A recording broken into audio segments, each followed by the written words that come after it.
¿Quién es Santa Juana? ¿Quién es Santa Juana? Muy bien. Para eso vamos a ir así un poco más atrás con la historia. Vamos a, si me permiten ustedes, ¿para qué sirven los santos? Para adornar templos, para llenar lugares y no sabemos qué poner, entonces ponemos un santito por acá, otro por allá, otro por ahí. ¿Para qué sirven los santos? ¿Para qué están los santos, no? Esa es una buena pregunta. ¿Para qué están los santos? ¿Saben? Para, digamos así, como dar una definición, un santo es un amigo de Dios que vivió de una manera muy, muy intensa, muy fuerte, su relación con Dios, y en un momento la Iglesia reconoce que vivió a tal grado de santidad que lo proclama como amigo de Dios y amigo de los hombres. Entonces, si ustedes me dicen, ¿quién fue Santa Juana? Y yo diría primero esto, una mujer que fue muy amiga de Dios y una mujer que hoy es nuestra gran amiga. Hay un libro hermoso que se titula así, Los santos, nuestros amigos, ¿no? Aquellos que nos cuidan, nos protegen. Bueno, todos ustedes tienen amigos y entre amigos se cuidan, se protegen, se acompañan, están cerca. ¿No? Bueno, los santos son nuestros amigos. Entonces Santa Juana fue una gran mujer que vivió allá en el año 1500, o sea, hace bastante tiempo ya atrás, que fue una mujer muy amiga de Dios y que hoy, desde el cielo, es muy amiga nuestra. Una mujer que nació en una familia bastante acomodada. El papá era como una especie de gobernador, digamos así. En ese momento estaba Francia gobernada por el rey, o sea, era todo un reinado y había como distintos cargos políticos. El papá era un político, el señor Fremiot, él se llama Juana Francisca Fremiot. Fremiot es el apellido de su papá. Este hombre era un político que tenía un hermoso castillo, que tenía mucho dinero y que tenía tierras, poseía un montón de cosas, ¿no? Y bueno, y soñaba para su hija que se casara con un hombre noble, o sea, de familia bien, y que tuviera una gran familia y que siguiera como acumulando riquezas, digamos así, ¿no? Y prestigio y poder. Por eso, cuando era bastante jovencita, su familia, como se acostumbraba en esos momentos, arregla, digamos así, entre comillas, el casamiento con el barón de Chantal. Por eso es Santa Juana Francisca Fremiot de Chantal, ¿no? Este varón era un hombre muy bueno, que también tenía muchas riquezas, tenía un castillo y se casa con ella. Y se van ahí a vivir juntos. Bueno, o sea que fue, vamos a ir así como por partes, fue una buena hija, fue una muy buena hermana, fue una muy buena esposa y fue una muy buena madre, ¿no? A pesar de que con sus hijos tuvo que padecer después bastante porque sufrieron bastante a lo largo de su vida y ella sufrió bastante con sus hijos. No porque los hijos la hicieran sufrir, sino porque varios se le murieron y ella tuvo que llevar adelante eso de la muerte de sus hijos estando sola cuando su esposo ya había muerto. Pero bueno, después volvemos ahí. Entonces, ¿quién fue Santa Juana? Una mujer que nació en una familia, de chiquita vivió muy fuertemente su fe, creció en su castillo ayudando, haciendo el bien, sirviendo a la gente, y un buen día se casa con este hombre, ya más grandecita en la edad, se casa con el barón de Chantal y fundan su propia familia, ¿no? Una mujer que desde siempre fue muy amiga de Dios y que desde siempre fue muy cercana a todos los sirvientes del castillo, digamos, ¿no? Tanto de la parte del castillo que tenía su papá como del de su esposo, los sirvientes, la gente que trabajaba, la querían muchísimo, porque ella siempre estaba ayudándolos, acompañándolos, dándole lo que les hacía falta. Les enseñaba el catecismo, les enseñaba a rezar. Los llevaba a misa todos los domingos, porque en el castillo había capilla. Y entonces ella los llevaba todos a misa el domingo y después a hacer sus tareas, ¿no? Y ella era la primera que estaba ahí en la misa del domingo, a la mañana temprano en el castillo. Entonces una gran mujer que vivió una profunda relación con Dios, una gran amiga de Dios y una gran amiga de los demás. Así podríamos definirla. Tuvo varios hijos, algunos de los cuales murieron apenas nacidos, chiquitos, y otros vivieron muchos más años.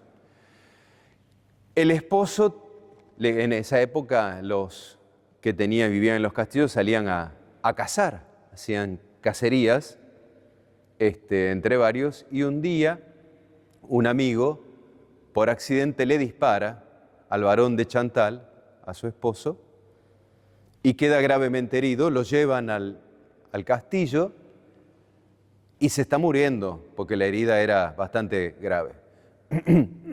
Y entonces el esposo le dice a ella: perdónalo a mi amigo, no tengas resentimiento con él porque fue un accidente, no quiso matarme, fue un accidente. El barón de Chantal muere y ella no solo perdona a ese amigo que accidentalmente le disparó con el arma de fuego, sino que fue la madrina de todos los hijos de este hombre, ¿no? Madrina de bautismo de todos ellos. Así que los crió ahí bien. Cuando queda viuda, siente que Dios en su interior le pide algo más. Su papá, que todavía vivía, quería que ella se casara otra vez y tuviera otra familia y que tuviera un hombre que la protegiera, que la cuidara, que le brindara seguridad. Y ella dijo: no, yo no me voy a volver a casar más. Yo ya estoy casada una vez con quien fue mi esposo y ahora estoy unida en un casamiento con Jesús. Y entonces, para que no quedara ningún tipo de duda de que ella era y su corazón pertenecía solo a Jesús, cuenta la historia que frente a esta insistencia de su papá, ella subió y con un cuchillo se tatuó sobre su pecho, sobre el corazón, JHS, Jesús, hombre salvador, para decir: solo mi corazón le pertenece a Jesús y a nadie más, solo es de Él. Por eso su corazón, digamos, su cuerpo quedó tatuado con esa expresión, ¿no? Y ahí se consagra, encuentra a otro santo que la va acompañando en todo su camino, que la va ayudando a abandonar esa vida de palacio, digamos así, y de castillo, y bueno, funda una congregación religiosa junto con San Francisco de Sales.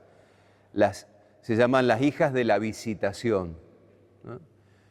Inspirado en la visita de María e Isabel. Entonces la idea de este grupo religioso era visitar a los enfermos y ayudar y sostener.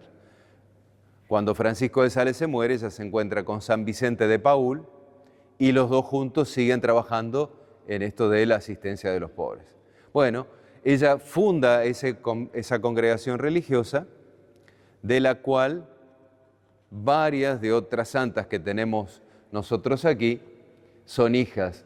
Por ejemplo, allí el Sagrado Corazón de Jesús se le aparece a Santa Margarita María Alacoque, y ella era una religiosa de la orden que fundó Santa Juana Francisca, y Santa Bernardita, que es la que recibe la visión de la imagen de la Virgen de Lourdes que tenemos nosotros en la otra capilla, los últimos días de su vida lo pasó también dentro de esta congregación. O sea que tenemos aquí a la fundadora de esa congregación y a dos de sus hijas en cada una de las naves laterales, ¿no? Dos santas, digamos, dos imágenes de la santa, ¿no?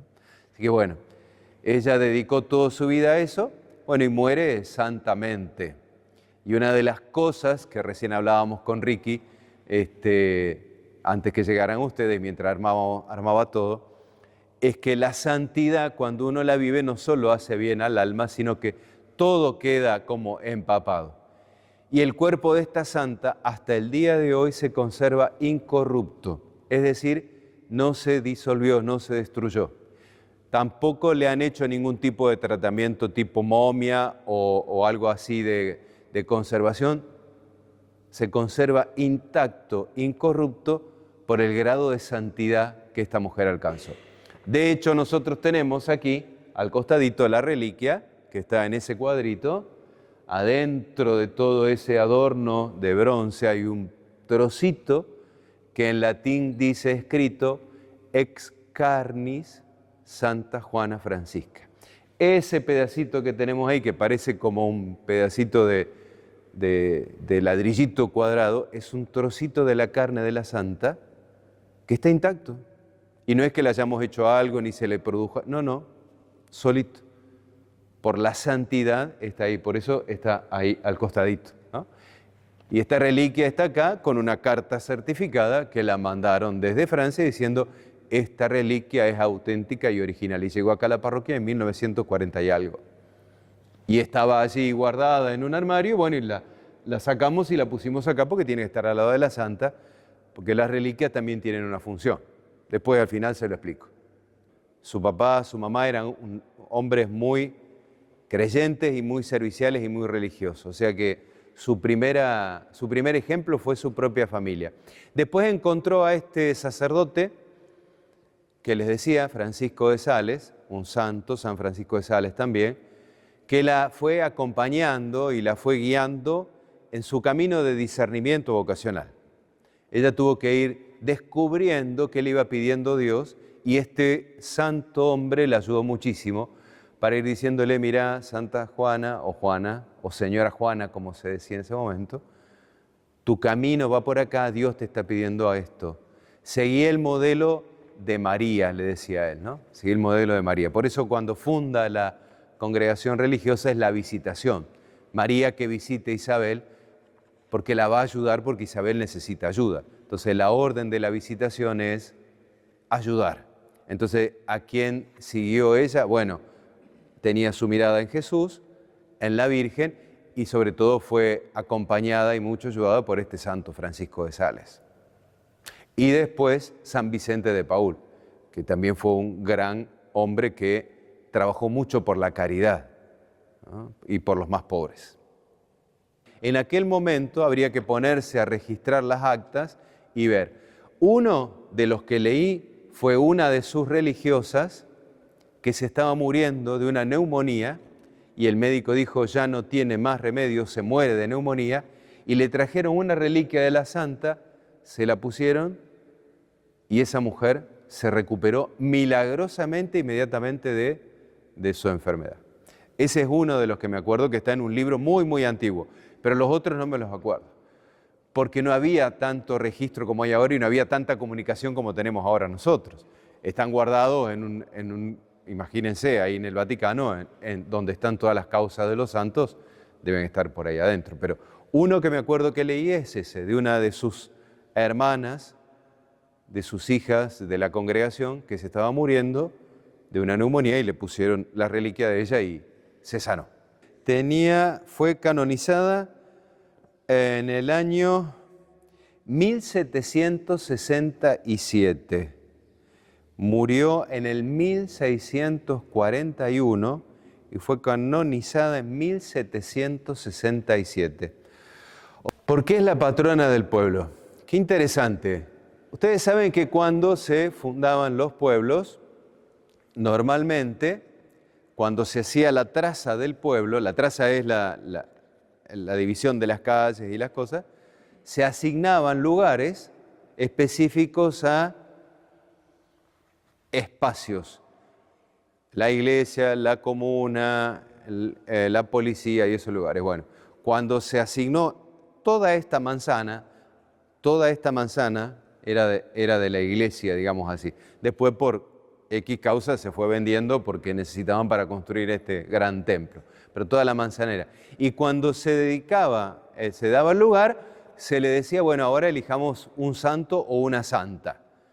Entonces, como había una pariente de quien fue el fundador del pueblo, que se llamaba Juana, entonces dijo, vamos a poner a Santa Juana, en honor de eso. Normalmente los nombres de los patronos de los pueblos de nuestra zona tienen que ver con algún vínculo, con algún parentesco, con alguien del fundador.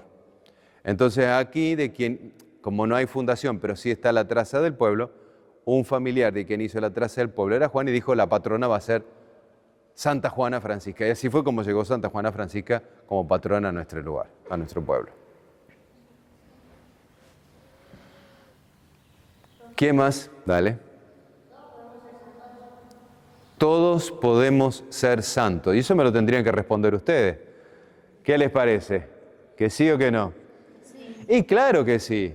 Todos podemos ser santos. Es más, desde el día de nuestro bautismo, Dios nos llamó a ser santos. Y estamos llamados a eso, a ser santos. Claro, a veces nos imaginamos que ser santo es tener la coronita, que se nos vea así y que resplandezcamos, o ser buenísimo y no.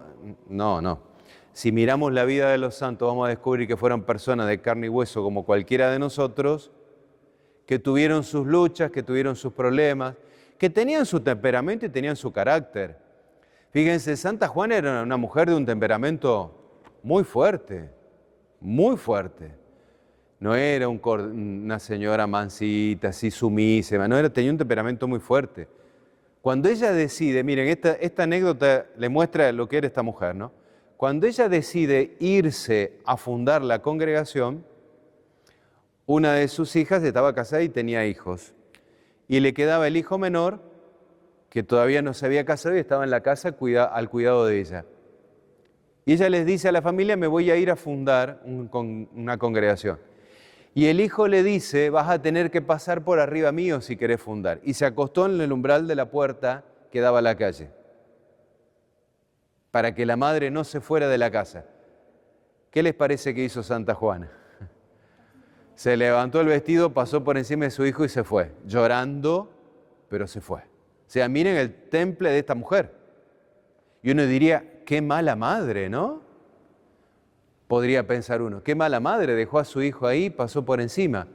Es que en realidad ella sabía que ella tenía una misión que cumplir y que su hijo iba a ser cuidado por ella, que no lo abandonó nunca, y por la familia, que tampoco lo abandonó nunca, ¿no? Entonces, la santidad es hacer lo que Dios me pide, aunque eso signifique mucha renuncia, pero tengo que estar muy bien plantado y tengo que tener un temperamento y un carácter fuerte como el de esta mujer, ¿no? Que no tenía ningún tipo de miedo de hacer estas cosas, que uno diría, wow, qué fuerte, ¿no? Y ella lo hizo, bueno, porque tenía un temperamento y un temple que, bueno, igual que Madre Francisca, que ustedes conocen mucho más, que también tenía un temperamento fuerte y luchador, y no era que eran mujercitas así tranquilas, no, eran aguerridas, luchadoras, temperamentales, iban para adelante, ¿no? Bueno, o sea que santos podemos ser todos con nuestro temperamento, con nuestro estilo de vida, y sobre todo tenemos que entenderlo bien, chicos, no es que nos va a salir la aureola, vamos a volar, vamos a estar en la nube, no. Uno se hace santo en la medida en que hace el bien. Y no es necesario, para llegar a ser santo, que vos tengas la canonización de parte de la Iglesia. Eso lo hace con algunos. El Papa Francisco escribió en un documento muy bien, dice, presta atención porque al lado tuyo seguramente vive un santo o una santa. Y él acuñó este mensaje, este lema, el santo de la puerta de al lado. Porque él dice, quizás tu abuela, tu abuelo, tu mamá, tu papá, una vecina, alguien que vos ni conozcas, es un gran santo, que probablemente la Iglesia no lo proclame y le haga una declaración de santidad, pero fue santo porque rezó toda su vida, porque hizo siempre el bien, porque ayudó, porque rezó, porque ofreció su vida por los demás, ¿no? Entonces, ser santo es hacer siempre el bien y buscar hacer siempre el bien. No esperar tener la aureolita, ni el resplandor, sino hacer siempre el bien. Por eso a tu pregunta, ¿todos podemos ser santos? Sí. ¿Cómo? Hay hacer el bien. En tu casa, en la escuela, con los amigos, en el fútbol, en donde estés, hace el bien. Claro, ustedes me dirán, bueno, pero cansa. Y claro que cansa hacer el bien. Pero cuando haces el bien, te sentís bien vos y ayudás a los que están cerca tuyos también. Entonces, el santo, acuérdense siempre, esto es el que hace el bien. Por eso el Papa dice el santo de la puerta de al lado, porque hay tantísima gente que hace bien y hace el bien que vos no conocés y que un día, cuando lleguemos allá al cielo, nos enteraremos. Mira, tu abuela, tu abuelo, tu mamá, tu papá, tu vecino, tu seño, tu catequista, quien fuera, es un santo de la puerta de al lado. Que capaz vos no lo conociste, pero ese hombre, esa mujer, ese familiar tuyo te ayuda a que vos crezcas en santidad. Así que sí podemos ser santos, tenemos que ser santos, pero no esperen así cosas extraordinarias. El santo en lo ordinario, en la vida de todos los días, haciendo el bien, chicos, eso acuérdenselo siempre, haciendo el bien y ayudando al que más lo necesita, ¿no? Así que, claro, de esa manera se puede. Y para eso están los santos, ¿no? Nos dice, bueno, es posible vivir así. ¿Por qué el cambio de la fecha? Siempre durante muchos siglos, desde el 1767, que la hicieron santa, hasta 1965, 66, o sea, por 200 años, Santa Juana Francisca se celebraba el 21 de agosto. En el año 65, 66, 1965, 1966, hace 60 años atrás, sucedió en la Iglesia un acontecimiento extraordinario, que fue el Concilio Vaticano II.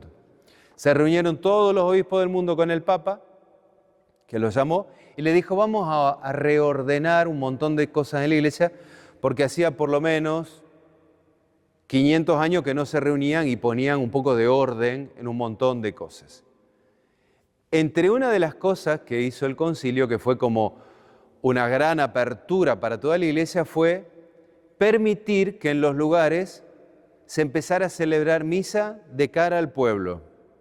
Nosotros estamos acostumbrados a esto, pero hasta el 65 la misa se celebraba allá atrás, el sacerdote estaba de espalda y la celebraba en latín y la gente estaba sentada acá, no había micrófono, no había nada. Entonces imagínense lo que era venir a misa, ver a alguien de espalda que decía cosas que no entendía porque nadie sabía latín, que solamente cuando tocaba la campanita y levantaba la hostia sabían que se consagraba, y después estos comulgatorios, que son estos dos comulgatorios de mármol que están ahí, estaban puestos acá, la gente venía, se arrodillaba y de allá el sacerdote bajaba, les daba comunión y se iba. Bueno, el concilio hizo eso, la misa en el altar, mirando al pueblo y en el idioma de cada lugar. Esa fue una de las cosas. Lo otro que hizo fue decir, bueno, vamos a ordenar las fiestas de los santos, porque se superponían. Entonces había un montón de fiestas que eran justo el mismo día. Entonces había 3 o 4 santos que se celebraban el mismo día. Entonces se pusieron y ordenaron el calendario de los santos. En 1965 salió el nuevo misal con toda la misa en español, en castellano, y el nuevo ordenamiento de todos los santos. Y a Santa Juana Francisca la pusieron el 12 de agosto. Y la Iglesia decretó que el 12 de agosto es la fiesta de la Santa, que se corrió porque ese día hay otro santo y para que no se estén tapando. El 12 no había ninguno y pusieron a Santa Juana. El 11 está Santa Clara, el 12 Santa Juana Francisca. ¿Qué pasó? Que durante 60 años se siguió así, nunca nadie se cambió, hasta que llegué yo y dije, vamos a ponerle el día que corresponde. Porque a ver, si vos cumplís año el 12 y te lo celebran el 21, no funciona. Entonces fue así que, charlando con el Consejo Pastoral de la parroquia, charlándolo con el obispo y charlándolo con las autoridades comunales de ese momento, decidimos hacer esta mudanza o esta acomodación, vamos a decir así. La fiesta de la Santa es el 12, que es el día que la Iglesia en todo el mundo celebra Santa Juana Francisca, Fremiot de Chantal. Y el día de María Juana sigue siendo el 21. Entonces hay 9 días entre una fiesta y la otra que nosotros hacemos la novena, en el cual la Santa sale y recorre distintos lugares del pueblo. Y después el 21 termina volviendo a su templo, que es este, ¿no? Entonces, si alguno le pregunta por qué se cambió la fecha, no es porque un día yo me desperté con ganas de cambiar y decir vamos a hacer algo para María Juana, sino que esto la Iglesia lo dijo hace 60 años, pero nadie se había todavía como animado, digamos, a hacer el cambio. Bueno, a mí me pareció que una cuestión de justicia por la Santa y por la Iglesia había que acomodarlo de acuerdo como es. Entonces, bueno, es por eso que este va a ser el tercer año que Santa Juana se celebra el 12, Santa Juana, y María Juana celebra su día el 21. Y en esos 9 días que transcurren entre uno y el otro, la imagen de Santa Juana va a estar en distintos lugares y va a ir recorriendo distintos lugares que seguramente habrán visto en la programación. Si estuvieron en misa que recibieron, está todos los lugares donde la Santa va a ir todos esos días.